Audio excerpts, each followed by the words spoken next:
got so much fucking design on right now. Every time, bring it back, make it come out. Got 3 old thoughts, I'm a block, bitches on my line, and you know.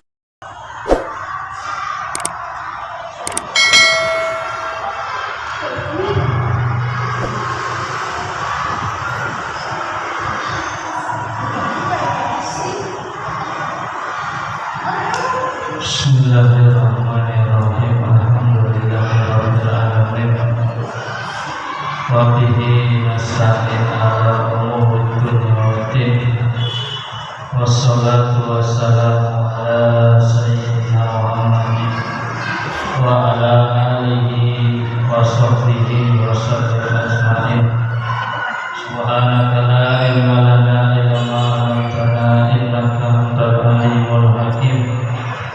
Rabbi shrah li sadri wa yassir li amri wahlul 'uqdatam min lisani yafqahu qawli wassaddid lisani wa fi qalbi bihaqqi sayyidina Maulana Muhammad wa ala alihi wa sahbihi wa sallam ajma'in. Amma ba'd. Pada sore hari ini di hari Jumat menjelang waktu maghrib, seperti biasa kita bermujalasah, kita berduduk-duduk dalam rangka thalabul ilmi, dalam rangka mencari ilmu, dalam rangka menggali ilmu daripada ilmu syariat agama Islam, dengan niat setidaknya kita bisa memanfaatkan waktu sebelum maghrib, sebelum tiba azan maghrib, dikarenakan dalam satu hari itu ada 4 waktu yang mana kita harus perhatikan, yang mana kita harus jaga 4 waktu itu di setiap satu hari kita yang kita lalui. Ketika kita terlalu sibuk dengan urusan dunia ataupun urusan-urusan yang lain, sehingga tidak mampu menjaga di antara 4 waktu itu, setidaknya kita ambil beberapa yang mungkin kita bisa menjaganya. Di antaranya adalah waktu sebelum maghrib.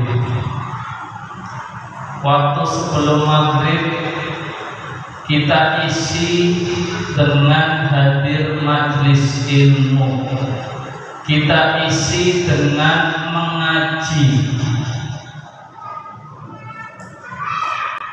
Itu termasuk bisa mendapatkan pahala yang luar biasa. Tercatat kita sebagai hamba Allah yang mana kita siap menunggu datangnya waktu sholat maghrib dengan keadaan thalabul ilmi, dengan dalam keadaan ibadah mengingat Allah Subhanahu wa ta'ala. Kita tidak bisa mengambil 4 waktu. Kita alhamdulillah mulai dari Senin sampai Sabtu. Kalau hari Minggu kalian libur, tidak tahu kalian apa yang kalian lakukan. Setidaknya kita Senin sampai Sabtu setiap sore kalian istiqomah berangkat sebelum maghrib itu. Istiqomah kalian termasuk tercatat yang bisa memuliakan waktu di antara 4 waktu itu. Yang pertama adalah sebelum maghrib. Apalagi di hari Jumat sore, waktu penuh kemuliaan. waktu di mana termasuk yang istijabah doa, waktu yang termasuk ketika kita menadahkan tangan berdoa meminta kepada Allah, pasti Allah kabulkan. Karena waktu Jumat sore setelah asar sampai maghrib itu waktu di antara istijabah, pasti diterima doanya dari Gusti Allah. Makanya Allah Subhanahu wa taala bersumpah di dalam Al-Qur'an berbunyi wal 'ashr, demi waktu asar. Seperti yang kita lihat, waktu asar itu termasuk waktu yang mana bagi seorang pekerja pulang dari pekerjaannya asar mandi itu waktunya lain-lain, waktunya santai, melonjoran, ya. Ada yang diisi waktu sorenya untuk jalan-jalan mencari angin sampai masuk angin riang, ya. Artinya waktu asar ini memang waktu yang kebanyakan semua orang itu sadar, semua orang itu melek, tidak ada yang tidur kecuali yang sakit. Yang sakit pun pasti melek, nggak tidur, semuanya sadar. Dalam keadaan sadar, bukan dalam keadaan tertidur. Tetapi mereka melalaikan waktu setelah asar. Padahal waktu asar ini termasuk waktu yang mulia, penuh kemuliaan. Ditambah lagi hari Jumat. Hari Jumat. Hari Jumat di waktu asar, ya, itu termasuk waktu yang penuh kemuliaan. Makanya jangan disia-siakan. Kita hidup cuma sebentar.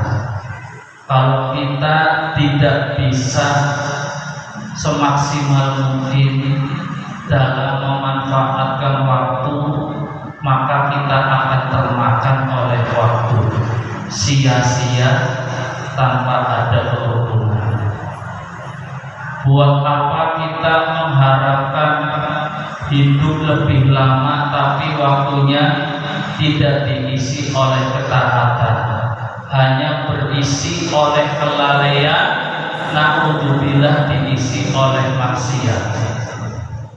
Jangan sampai waktu-waktu yang kita lalui itu semua kelak di hadapan Allah Subhanahu wa taala akan dimintai pertanggungjawaban. Maka dari itu kita semua, kalian sebagai santri, lebih mengerti, lebih tahu tentang wawasan-wawasan di antara bentuk ketaatan, perilaku kebaikan, apa yang harus dilakukan, apa yang diperbolehkan dalam syariat agama, apa yang dilarang jangan dilakukan. Betul. Sore hari ini, ya, tadi sebagai pembuka, kita akan awali kajian sore hari ini dari hadis Nabi Shallallahu Alaihi Wasallam. Wa an-Nu'man bin Bashir, diriwayatkan daripada Nu'man bin Bashir radhiyallahu anhu. Semoga Allah meridhoi keduanya, Nu'man dan Bashir ayahnya. Qala berkata, Nu'man bin Bashir berkata, sami'tu Rasulullah sallallahu alaihi wasallam, aku mendengar Rasulullah sallallahu alaihi wasallam yaqulu bersabda,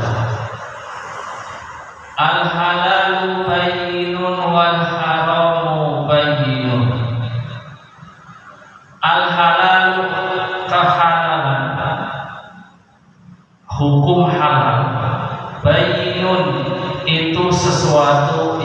sudah jelas. Itu sesuatu yang sudah jelas. Wal haram bayyinun, dan hukum haram itu juga sesuatu yang sudah jelas. Halal artinya kita boleh lakukan, halal itu artinya kita boleh perbuat, haram artinya kita tidak boleh berbuat, tidak boleh kita langgar.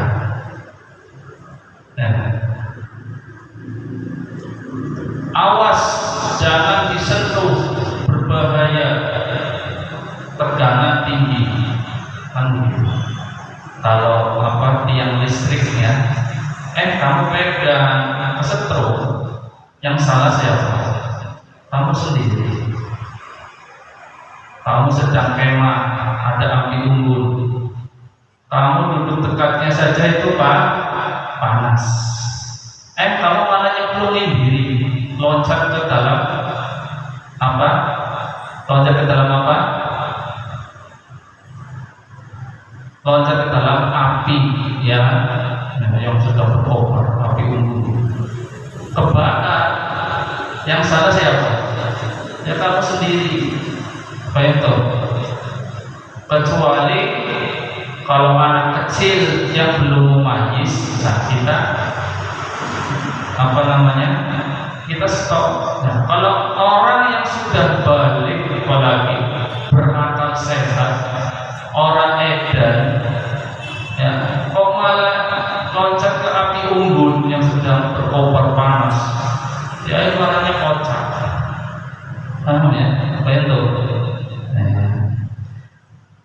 Wa bainahuma umurun mustabihatun, di antara hukum halal dan hukum haram itu ada hukum pertengahan, mustabihatun, yaitu adalah hukum syubhat.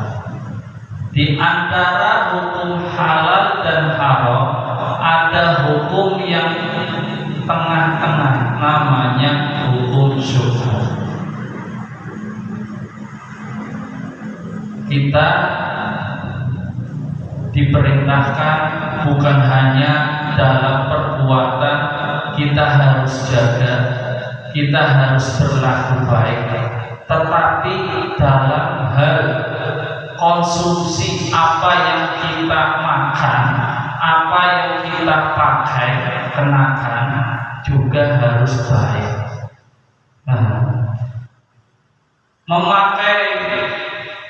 Mengkonsumsi yang halal dan dari hasil yang halal. Yang dimakan halal, ubi, hasilnya Allah, ya salah. Hadis ini menjelaskan tentang sebuah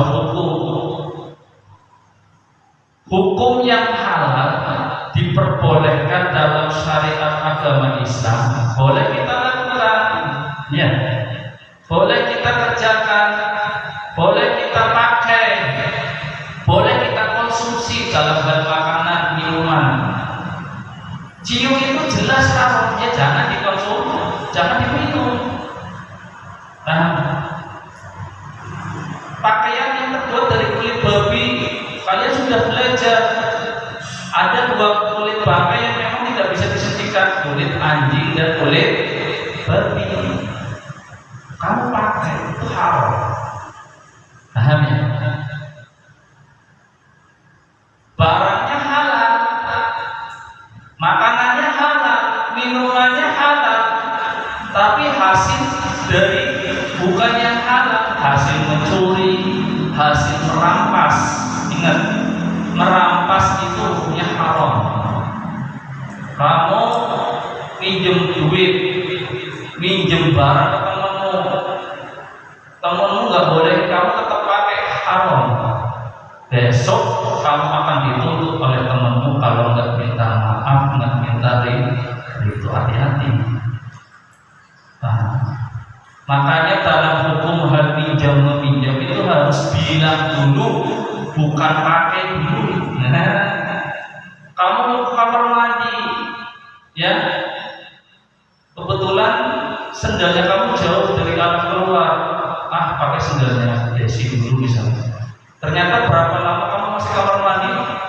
keluar cari sendalnya, kemudian kamu lihat pulang bisa ada sendalnya dulu. Desinya jengkel, hatinya Desi rental, paham ya? Berbicara bodoh walaupun dari mana, tapi orang ikhlas saja. Paham ya? Makanya kita harus perhatikan dalam kehidupan kita tentang hukum-hukum, mana yang diperbolehkan, mana yang halal, mana yang haram. Ya, kalau hukum halal haram, insya Allah kita semua sudah tahu jelas, gamblang aton, paham ya? Tapi ada di antara dua hukum halal dan haram, itu ada hukum yang pertengahan, persama hukumnya itu samar-samar, dilengi halal tapi kayaknya haram, dilengi haram tapi kayaknya haram, dilengi oli kayaknya orang oli, dilengi orang oli kayaknya oli. Paham ya? Itu hukum pertengahan, namanya apa? Hukum apa? Syubhat. Nah, la ya'lamuhunna katsirun minan nas. Rasulullah menanyakan, di antara hukum halal dan haram ada hukum pertama pertengahan, namanya apa? Hukum syubhat. La ya'lamuhunna, hukum syubhat itu tidak diketahui oleh kebanyakan orang-orang. Orang-orang itu kebanyakan masih belum paham tentang hukum syubhat, atau bisa dikatakan tahu hukum syubhat tapi meremehkan. Banyak tuh. Walaupun syubhat di sini hukum pertengahan, halal ya orang halal, haram ya orang haram. Tapi hadirnya hukum syubhat ini untuk apa? Sebagai wanita, paham ya? Artinya sesuatu yang belum jelas hukumnya masih syubhat, ya jangan dilakukan. Takutnya kita tergelincir ke dalam hukum haram. Contoh gampang zaman teknologi, Andika pantakon terjemahan bahasa Arab apa? Nangkono anak satrio, memang orang salah. Andika takon mari Desi bisa, orang salah. Lawan jenis asalkan dia tujuannya bertanya baik. Tapi ketika itu digunakan untuk menjadi kesempatan, nah itu menjadi pembuka syaitan untuk apa? Andika bermaksiat, jatuh ke dalam hukum haram. Itu Satrio pulang dari jalan, yang dari sini pulang melewati rumahnya Desi.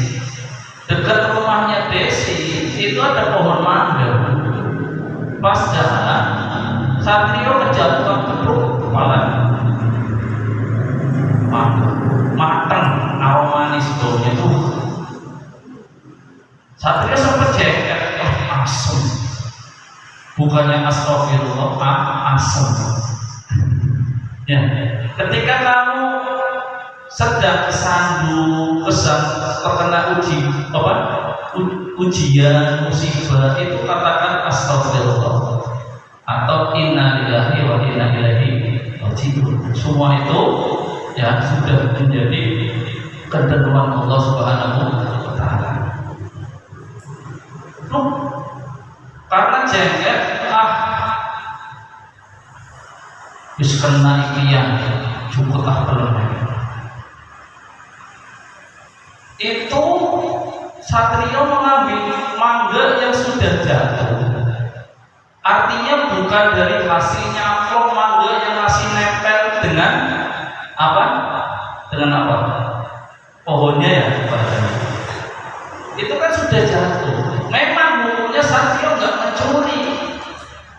Tapi itu termasuk hukum yang syubhat. Paham tuh? Mangga itu dekat rumahnya Desi dan belum tentu mangga itu punya Desi, ternyata punya orang lain. Paham ya?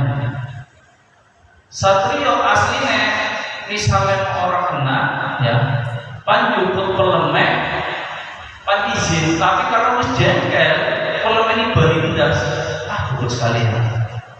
Satrio melakukan perbuatan syubhat walaupun itu gak mencuri. Terus apa dampaknya Ustaz orang melakukan syubhat?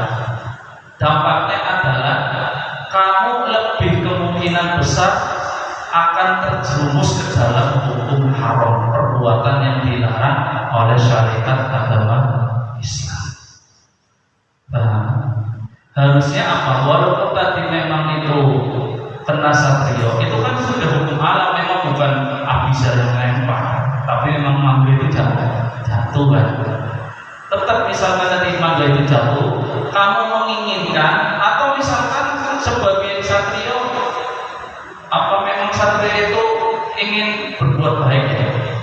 Daripada mangga ini diambil oleh orang yang oleh orang lain, kemudian orang lain terkena dosa, saya ambil, bilang ke orang, Assalamualaikum, waalaikumsalam, keluar abisar, ternyata punya abisar. Pak abisar, ini mangga dari jenengan sinaran rumah. Nggih, pripun nggih, mau pas aku wangsul jalan lewat rumah jenengan, tertibun mangga dari jenengan, kejatuhan, Desi kejatuhan, mangganya Pak abisar. Paham ya? Terus pripun Pak Satrio? Saya mau membalikan. Paham ya? Kata Pak abisar, nggak usah wis buat jenengan aja. Hitung-hitung mau wis ketiban das lumayan lah. Misalnya kurang kok menek baik itu. Paham ya? Itu hukum. Ya itu hukum. Subhanallah. Ya. Barang yang belum jelas pemiliknya punya siapa dan dari mana asalnya, itu termasuk hukum syubhat, hukum yang samar aja di jukut, aja di pangan, aja di nemu jam tangan ndalah entang-entang nemu jamnya apik mereka suwis pas untuk rezeki. Di dalam ilmu fikih ada namanya babul khotoh, bab barang penuhan. Jika memang itu barang penuhan kayak jam tangan, HP, ya duit, ya kalau 600 perak kan dijemput, tapi yang 10.000 dijemput. Ya, Desi laku nemu duit 1.000 perak terus. Kalau nemu duit 10.000, kira-kira sing 1.000 apa sing 10.000 dijemput? Sing menggoda sing 1.000 apa 10.000 bisa? Pasti 10.000. Ya. Kenapa kamu menggoda yang 10.000? Karena terlihat nilai banyak bagi kamu. Menurut kamu 10.000 itu nilainya banyak. Itu menunjukkan kamu itu kere. Coba kalau misalkan bisa jalan 61 nek ana duit 1 juta. Nomor duit 10.000 bernilai enggak? Bagi yang bisa mau lihat baik. Maksudnya bagaimana sih Ustaz? Ini benar kan? Ini berkaitan dengan keimanan. Yang dibalik. Ketika kalian ingin mengetahui seberapa jauh keimanan kita, seberapa besar keimanan kita, coba ketika kita lagi jalan nemu barang, ya, ketika kita nemu barang sama duit 10.000, orang dijukut, ya, nggak diambil, artinya kalau kita pakai, maka keimanan kamu di atas 10.000. Tapi misalkan kamu uang 10.000 diambil, berarti keimananmu, harga iman itu lebih rendah daripada 10.000.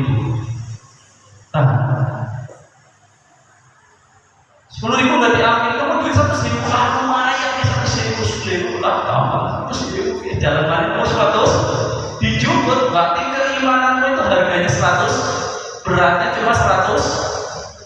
Paham itu? Nah ini, mengapa orang-orang tadi yang berduit kok berani korupsi banyak?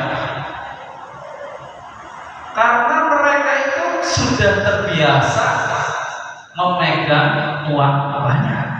Ketika melihat apa nilai yang lebih banyak dari uang yang dia miliki, dia ambil, berarti nilai keimanannya seberapa itu. Coba kalau mereka itu orang yang beruang, itu nomor duit 1.000 cukup, karena sudah biasa megang uang 10 juta. Paham?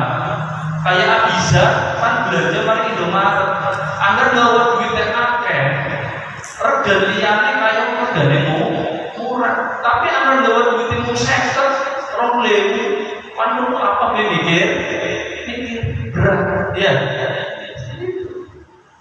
Itu berkaitan untuk mengukur iman. Kembali lagi tentang hukum syubhat.